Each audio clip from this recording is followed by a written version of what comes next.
Question number 2.28 from the book digital design by Morris Wayne and Michael D Ciletti. इस question में आपको यहाँ पर जो लॉजिक सर्किट दिया हुआ है, इस लॉजिक सर्किट के लिए right Boolean expression and construct truth table, मतलब बुलियन सर्किट के लिए बुलियन एक्सप्रेशन लिखना है और ट्रूथ टेबल भी बनानी है। तो इसमें दो पार्ट हैं, तो ये ए पार्ट का सर्किट है और इसमें एक और सर्किट दिया हुआ है, ये दूसरे पार्ट का सर्किट है, बी पार्ट का। तो इसमें दो आउटपुट आ रहे हैं, इसमें टोटल 6 वेरिएबल्स हैं, A B C D E F, ये 6 वेरिएबल्स हैं और इसमें दो आउटपुट आ रहे हैं, y1 और y2। तो y1 और y2 दोनों के लिए आपको बुलियन एक्सप्रेशन लिखने हैं और y1 और y2 दोनों का ट्रूथ टेबल भी आपको बनाना है। तो सबसे पहले हम ए पार्ट कर लेते हैं। तो देखिए ए पार्ट में आप सर्किट को देखिए तो आपको टोटल 2 नैंड गेट दिख रहे हैं, ये 2 नैंड गेट हैं और एक नॉट गेट है ना। अब ये पहले वाले नैंड गेट के 3 इनपुट है बी सी डी, तो इसका आउटपुट हो जाएगा बी सी डी के बीच एंड, मतलब मल्टीप्लीकेशन तो बी सी डी आ जाएगा और उसका कॉम्प्लीमेंट, क्योंकि ये एंड प्लस नॉट है तो ये बी सी डी मतलब एंड हुआ और इसका कॉम्प्लीमेंट मतलब नॉट हो गया, मतलब ये टोटल नैंड हो गया। तो ये नैंड का आउटपुट आया और ये जो नेक्स्ट नैंड गेट होगा उसके 3 इनपुट हो गए, एक ये ए से आ रहा है,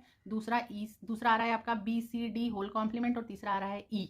तो यहाँ पर जो आउटपुट आएगा वो इन तीनों के मल्टीप्लीकेशन का कॉम्प्लीमेंट आएगा, क्योंकि नेंड की डेफिनेशन ही ऐसी है कि इन तीनों के बीच एंड और फिर उसका कॉम्प्लीमेंट। लेकिन यहाँ पर जब हम जो मिलेगा उसका फिर से कॉम्प्लीमेंट है, तो 2 बार कॉम्प्लीमेंट एक दूसरे को कैंसिल कर देंगे तो इन तीनों के बीच हमको एंड ही यहाँ पर मिलेगा आउटपुट में। तो आपको y इज इक्वल टू क्या हो जाएगा, ये जो 3 इनपुट है ना ए ई और बी सी डी कॉम्प्लीमेंट के बीच एंड मिलेगा। ठीक है, अब हम इसका ट्रूथ टेबल देख लेते हैं। तो इसका ट्रूथ टेबल देखने के लिए आप यहाँ देखिए, यहाँ पर टोटल वेरिएबल्स कितने हैं, 5 इज इक्वल टू 0 जो आपकी एमएसबी है ना, ए इज इक्वल टू 0 और ए इज इक्वल टू 1 लेकर हम 16 ऑप्शन बना लेंगे तो टोटल हमारे 32 ऑप्शन ही हो जाएंगे। देखिए हम कैसे करेंगे। देखिए ये ए इज इक्वल टू 0 रखा और हमने बी सी डी ई के ये 0 से लेकर 15 तक के ऑप्शन लिख लिए हैं। ठीक है, और ये नेक्स्ट टेबल में ए इज इक्वल टू 1 के लिए 0 से लेकर 16 ऑप्शन लिखे हैं, तो टोटल आपके 32 ऑप्शन हो गए। ठीक है, यहाँ से लेकर 16 इसमें और 16 इसमें। अब यहाँ पर जो फर्स्ट पार्ट है, फर्स्ट पार्ट में देखिए यहाँ पर ए की वैल्यू क्या है, 0, ए की वैल्यू 0 और आपका जो आउटपुट y है उस आउटपुट y में 3 चीज़ों का मल्टीप्लिकेशन हो रहा है, a into E into B C D complement. तो देखिए a का मल्टीप्लिकेशन हो रहा है, तो अगर a की वैल्यू 0 हो तो आपको पता है कि इन 16 कॉम्बिनेशन के लिए आपके y की वैल्यू तो 0 आनी ही है। तो यहाँ पर फर्स्ट 16 केस में आप सब दूर 0 एंट्री कर दें। ओके, ये 0 एंट्रीज बेसिकली किसके कारण हुई है, ए के 0 होने के कारण। लेकिन आपको यहाँ पर जब ट्रूथ टेबल बनानी होती है तो आपको बीसीडी कॉम्प्लीमेंट की वैल्यू तो निकालनी ही पड़ेगी। तो यहाँ पर पहले आप बीसीडी दिया है तो आप यहाँ पर बीसीडी की वैल्यू निकालें, मतलब बी सी और डी के बीच एंड ऑपरेशन लगाएं। एंड ऑपरेशन में क्या होता है, किसी एक भी वेरिएबल का वैल्यू अगर 0 है तो आपका आउटपुट 0 आएगा। तो यहाँ पर आप चेक कर ले, सिर्फ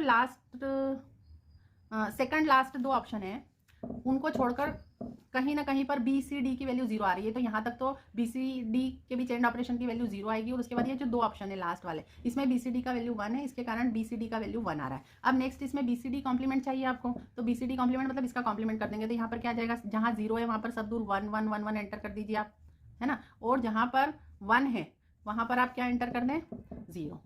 ये तो सिर्फ हमने ट्रूथ टेबल भरनी है, इसके लिए हमें यहाँ पर एंट्री कर रहे हैं, लेकिन हमें फाइनल आंसर तो पता है कि इन 16 के लिए इस ए के कारण बीसीडी कॉम्प्लीमेंट की वैल्यू 0 हो या 1 हो, ए की वैल्यू 0 है इसलिए वाई की वैल्यू 0 ही आनी है। ठीक है, अब हम बात करते हैं नेक्स्ट 16 कॉम्बिनेशन की for A is equal to 1। अब ए इज इक्वल टू 1 हो गया है तो आप यहाँ पर हमारा जो इसके ए बी सी डी ई के बाद जो अगला कॉलम है वो बी सी डी है ना, मतलब बी सी और डी के बीच एंड। तो यहाँ पर बी सी डी के बीच आप एंड लगाएंगे तो सेम केस आएगा, ऊपर जैसे देखा था वैसा का वैसा ही, कि स्टार्टिंग के जो आपके 14 कॉम्बिनेशन है, सॉरी स्टार्टिंग के जो आपके कॉम्बिनेशन है उनमें या तो बी या सी या डी की वैल्यू 0 होगी, वहाँ आप चेक कर लें तो आपके बी सी डी की वैल्यू 0 आ जाएगी। लास्ट के 2 कॉम्बिनेशन में देखिए बी सी डी तीनों की वैल्यू 1 है, तीनों की वैल्यू 1 है लास्ट वाले में भी, इसलिए आपके बी सी डी की वैल्यू 1 आ रही है। अब इसका कॉम्प्लीमेंट ले ले तो जहाँ पर 0 है वहाँ पर B C D complement, next B C D complement है, ये वाला column B C D complement है ना। तो जहाँ पर 0 है वहाँ पर 1 आ गया और जहाँ पर 1 है वहाँ पर 0 आ गया। अब हम यहाँ पर a इज इक्वल टू 1 के लिए y की वैल्यू लिख रहे हैं, तो y इज इक्वल टू आपका क्या है, y is equal to a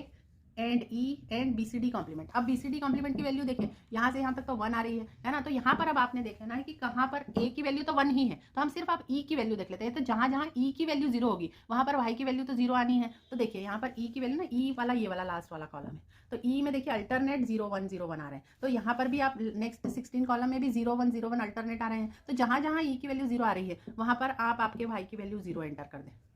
ठीक है, ये पूरी आपने एंटर कर दी अल्टरनेट। अब जो बचे हुए में आपका बी सी डी कॉम्प्लीमेंट का वैल्यू भी 1 आ रहा है और ए का वैल्यू भी 1 आ रहा है, तो वहां पर आप एंटर कर दे 1। ठीक है, तो यहाँ पर आपका क्या आ जाएगा, 1 1 1 1 1। लेकिन यहाँ पर जो लास्ट का जो आपका कॉम्बिनेशन है लास्ट वाले में देखिए यहाँ पर इस केस में तो ई की वैल्यू 0 होने के कारण यहाँ पर आपका 0 आ गया वाई, लेकिन ये वाले केस में ई की वैल्यू 1 थी, लेकिन यहाँ पर बीसीडी कॉम्प्लीमेंट की वैल्यू 0 के कारण आपका फंक्शन वाई की वैल्यू 0 आ गई है। तो ये इस तरह से आपने ट्रूथ टेबल बना लिया है ए पार्ट के लिए। अब हम बी पार्ट का बनाते हैं। अब बी पार्ट का आप सर्किट देखें, बी पार्ट के सर्किट में क्या हो रहा है, पहले हम y1 की बात करते हैं। तो y1 के लिए यहाँ पर आप पहले गेट आइडेंटिफाई करें, ये वाला गेट और गेट है। यहाँ पर हम y1 के लिए और गेट की क्यों बात करें, क्योंकि देखिए इस एक्सॉर गेट का एक इनपुट ना ये और गेट का आउटपुट है, देखिए यहाँ से कनेक्शन जा रहा है, इसलिए यहाँ पर सी डी ई के बीच और है मतलब क्या हो रहा है, सी प्लस डी प्लस ई आउटपुट आ रहा है, और ये इनपुट जा रहा है इस एक्सॉर गेट का, राइट। और इस एक्सॉर गेट का दूसरा इनपुट कौन सा है, ए है ना। तो ए और सी प्लस डी प्लस ई के बीच एक्सॉर अगर कर दे तो y1 आ जाएगा। तो y1 इज इक्वल टू क्या हो गया आपका, A XOR C plus D plus E. ये एक्सॉर का ऑपरेशन होता है, और के आगे किस तरह से और एक साइन होता है, वो एक्सॉर का ऑपरेशन है एक्सॉर गेट का, ठीक है। तो ये y1 हो गया। अब y2 के लिए आप देखिए, y2 के लिए यहाँ पर एक नेंड गेट है, आपको पहले गेट्स आइडेंटिफाई करते आने चाहिए। तो ये और गेट का जो आउटपुट है वो एक इनपुट है, एक ये बी आया, यहाँ से बी आया, बी के आगे नॉट लगा मतलब बी कॉम्प्लीमेंट मिला, तो बी कॉम्प्लीमेंट एक इनपुट है आपका। और इस नेंड गेट का तीसरा इनपुट है एफ, देखिए ये एफ आया और एफ एंटर किया। तो यहाँ पर जो नेंड गेट का आउटपुट मिलेगा वो बी डैश एफ और सी प्लस डी प्लस ई, इन तीनों के बीच एंड और उसका कॉम्प्लीमेंट है ना, ये मिलेगा। लेकिन यहाँ पर आगे एक और नॉट गेट है, तो वो जो कॉम्प्लीमेंट मिला है उसका फिर से कॉम्प्लीमेंट करेंगे, तो 2 बार कॉम्प्लीमेंट करेंगे तो एक दूसरे को कैंसिल कर देंगे। तो यहाँ पर y2 में बेसिकली बी डैश एफ और सी प्लस डी प्लस ई के बीच एंड मिलेगा, है ना। तो ये यहाँ पर y2 लिखा है, y2 is equal to B dash dot F dot C plus D plus E. तो आपको ये बुलियन एक्सप्रेशन कैसे निकाले ये तो समझ में आ गया होगा। अब हम बनाते हैं y1 के लिए ट्रूथ टेबल। तो y1 में देखिए आप टोटल वेरिएबल कितने हैं, 4 वेरिएबल से, तो 16 ऑप्शन आ जाएंगे यहाँ पर ए सी डी ई, यहाँ पर सॉरी बी नहीं है, यहाँ पर ए सी डी ई। तो अब देख लेते हैं, देखिए ए सी डी ई, इसके हमने 0 से लेकर 15 तक ये ऑप्शन लिखे हैं, 0 1 2 डैश डैश डैश 14 15, ठीक है। उसके बाद अगला अब हमको ए और सी प्लस डी प्लस ई के बीच एक्सॉर है, तो पहले हम सी प्लस डी प्लस ई निकालते हैं, मतलब सी डी और ई के बीच और ऑपरेशन लगाते हैं। और ऑपरेशन में क्या होता है, अगर एक की भी वैल्यू 1 होगी तो आपको आउटपुट 1 मिलेगा, अगर तीनों की वैल्यू 0 होगी तभी 0 मिलेगा। तो यहाँ पर देखिए फर्स्ट केस में तीनों की वैल्यू 0 है, सी डी ई की, इसलिए 0 मिला। और बाकी सारे केसेस में आपका क्या होगा, यहाँ पर यहाँ तक, बाकी सारे मतलब यहाँ तक 7 तक जब आएंगे तो तीनों में से किसी न किसी की वैल्यू 1 जरूर होगी, तो आपको सी प्लस डी प्लस ई की वैल्यू 1 मिलेगी। लेकिन ये जो 1 0 0 0 मतलब ये जो 8 के लिए ऑप्शन है 1 0 0 0 मतलब 8, इसमें सी डी ई की वैल्यू फिर से 0 आ रही है, तीनों की वैल्यू 0 है, मतलब सी प्लस डी प्लस ई की वैल्यू 0 आएगी, और रेस्ट ऑफ द केसेस में 1 आएगी, ठीक है। अब ए और सी प्लस डी प्लस ई के बीच एक्सॉर ऑपरेशन। अब एक्सॉर ऑपरेशन में आप ये बात जानते हैं कि इन दोनों में अगर दोनों की वैल्यू सेम होती है, एक्सॉर ऑपरेशन में अगर 1 1 इनपुट हो या 0 0 इनपुट हो या सेम इनपुट हो तो आउटपुट में 0 मिलता है, और जब एक की वैल्यू 0 और एक इनपुट की वैल्यू 1 होती है तभी 1 मिलता है। तो देखिए फर्स्ट केस में यहाँ पर देखिए ए की वैल्यू भी 0 है और सी प्लस डी प्लस ई की वैल्यू भी 0 है, मतलब दोनों सेम है, तो आपको आउटपुट 0 मिला। इन बाकी केसेस में देखिए यहाँ पर ए की वैल्यू 0 है और सी प्लस डी प्लस ई की वैल्यू 1 है, तो यहाँ तक के केसेस में आपको ये 1 मिल जाएगा। फिर उसके नेक्स्ट केस में यहाँ पर देखिए ए की वैल्यू 1 है और सी प्लस डी प्लस ई की वैल्यू 0 है, मतलब एक की 1 है और एक की 0 है, एक्सॉर है, इसलिए 1 मिल गया। और रेस्ट ऑफ द केसेस में देखिए ए की वैल्यू 1 है और सी प्लस डी प्लस ई की वैल्यू भी 1 है, मतलब दोनों सेम है। जब दोनों सेम होते हैं तब आपको आउटपुट 0 मिलता है, तो ये 0 0 0 0 एंटर कर दी। तो इस तरीके से आपने यहाँ पर ट्रूथ टेबल बना ली y1 के लिए। अब हम y2 के लिए बनाते हैं।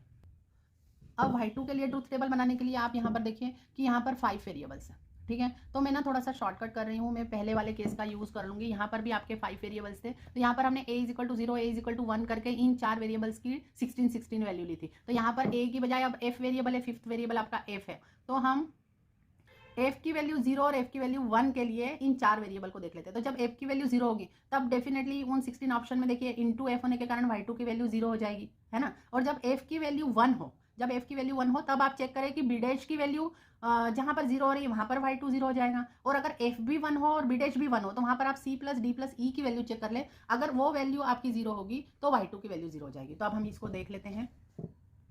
तो अभी यहाँ पर बी सी डी ई तो हम वही वैल्यूज लेंगे, पूरी 16 वैल्यू, और यहाँ पर a इज इक्वल टू 0 की बजाय मैं इसको नेक्स्ट केस के लिए f इज इक्वल टू 0 लिख देती हूँ। तो f इज इक्वल टू 0 और ये 16 वैल्यू है, तो आपके y2 की वैल्यू, ये 2 कॉलम आपको नहीं बनाने, ये तीनों नहीं बनाने, ये प्रीवियस क्वेश्चन के हैं, तो अगर ये वाला क्वेश्चन आता है तो आपको नहीं बनाने, आपको y2 यहाँ पर सीधे 0 लिखना है। क्यों 0 होगा यहाँ पर, आपको ये कमेंट में बताना है कि y2 की वैल्यू इन 16 केस में किस फैक्टर के कारण 0 हो रही है ना। मैंने अभी बताया था, आप थोड़ा ध्यान से वीडियो देखेंगे तो आपको थोड़ा सा यहीं पर ही अंडरस्टैंड हो जाएगा कि ये क्यों 0 हो रहा है। अब रेस्ट ऑफ द केसेस के लिए देखिए, आपके यहाँ पर जो प्रीवियस क्वेश्चन में a की वैल्यू 1 हो रही थी, यहाँ पर आपके f की वैल्यू 1 होगी। अब f की वैल्यू तो इन केसेस में 1 हो ही रही है, तो f की वैल्यू आपकी 1 है, तो आप चेक करेंगे b डैश और c plus d plus e की value.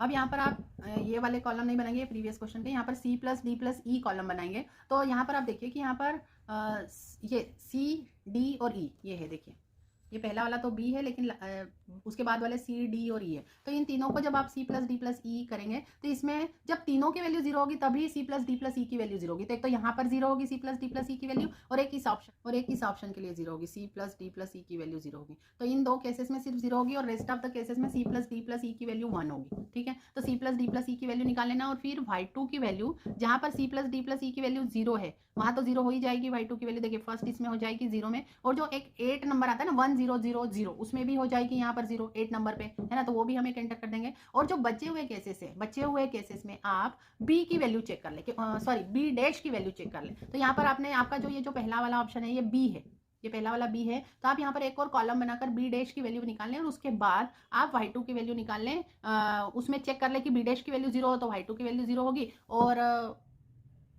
c plus d plus e की वैल्यू 0 हो तो भी y2 की वैल्यू 0 होगी, क्योंकि इन केसेस में f1 की वैल्यू तो 1 है ही। ठीक है, तो वो टेबल अब आप बना लेना। Thank you for watching the video. If you are liking our videos then please like, subscribe and share our channel Gurukul by speak here.